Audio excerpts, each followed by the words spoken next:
A gente segue agora ainda falando e trazendo todas as repercussões do LIDE que acontece em Nova York. O outro ministro do STF, ministro Ricardo Lewandowski, também falou agora há pouco no evento nos Estados Unidos. Vamos acompanhar. As coisas óbvias precisam ser sistematizadas para que elas possam ser compreendidas pelas pessoas que não são iniciadas nas distintas ciências.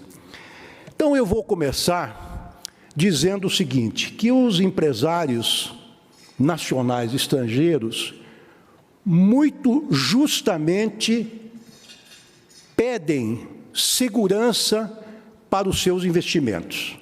Claro, querem ter previsibilidade para o desfecho de seus negócios.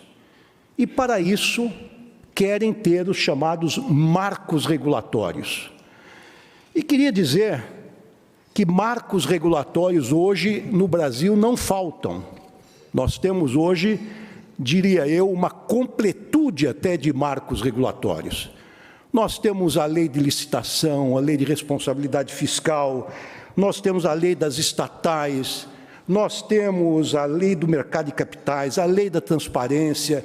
Fizemos recentemente uma reforma trabalhista, uma reforma tributária, estabelecemos mandatos para o Banco Central, para os dirigentes do Banco Central, estabelecemos uma emenda constitucional em que fixamos um teto de gastos para as despesas públicas, e há uma outra lei, talvez pouco percebida, mas extremamente importante, que é a Lei de Abuso de Autoridade, recentemente aprovada, que tipificou ou aprofundou os crimes das autoridades quando excedem os limites de sua competência. São marcos regulatórios importantíssimos, existentes e que permitem que os empresários prevejam com tranquilidade e segurança as suas ações.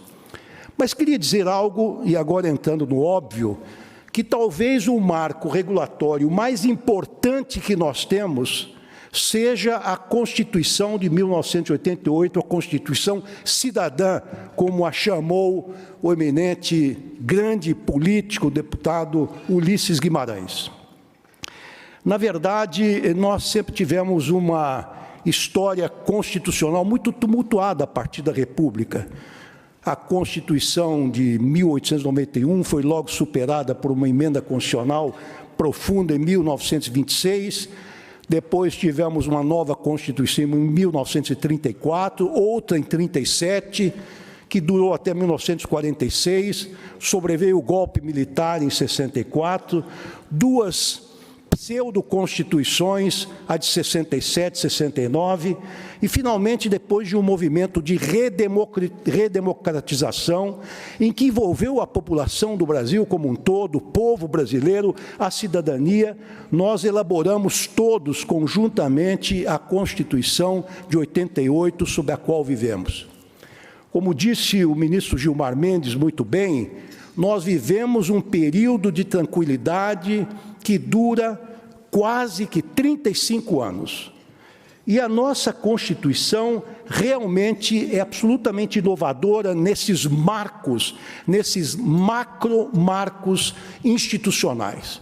Primeiramente, aperfeiçoou o nosso federalismo, criado em 1889, e que demonstrou todas as suas potencialidades no combate à pandemia da Covid-19. Governadores, como o governador João Dória, prefeitos de todo o Brasil, se uniram para combater esta terrível doença. A Constituição de 88 estabeleceu também um mecanismo eficiente de checks and balances, que permite uma efetiva governabilidade. É uma das constituições mais avançadas no que diz respeito aos direitos e garantias fundamentais.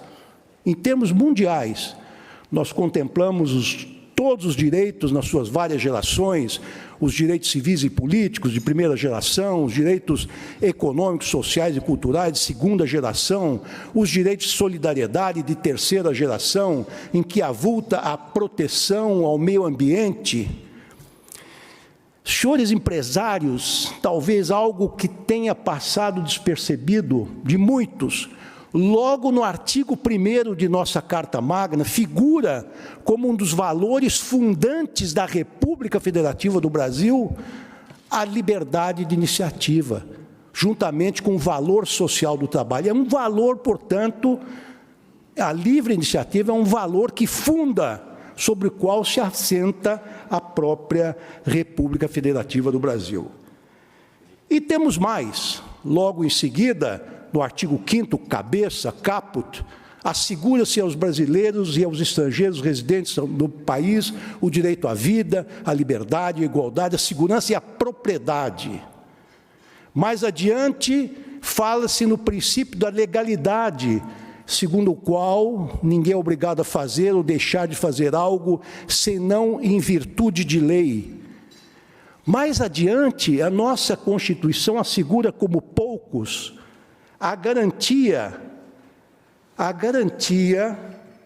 do ato jurídico perfeito, da coisa julgada e do direito adquirido. Vejam, a Constituição se abalançou a garantir esses valores fundamentais para a continuidade dos negócios.